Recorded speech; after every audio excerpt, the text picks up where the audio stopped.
Good morning and thank you for joining our daily outlook. And today we'll cover the changes in gold. Greg will be sharing insights from our trading desk. The price of gold has added 0.6% in the last session. The stochastic RSI collapsed into the negative area.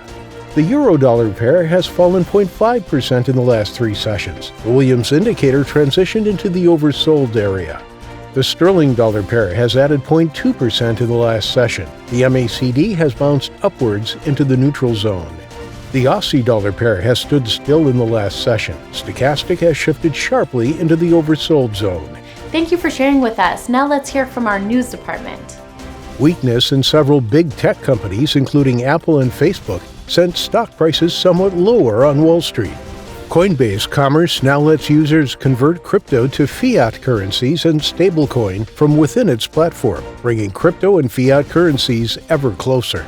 India's Future Retail said that a Singapore arbitrator's order in its dispute with Amazon is not enforceable under Indian law and not binding on the company. Thank you for this. Coming up, today's major economic events.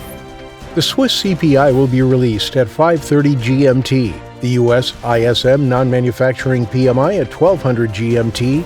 The U.S. factory orders at 1300 GMT. New Zealand's unemployment rate at 1945 GMT. The Australian manufacturing PMI at 2000 GMT, and the Australian services PMI at 2000 GMT. We hope that you've enjoyed today's market outlook. On behalf of all of us here, we wish you a productive trading day.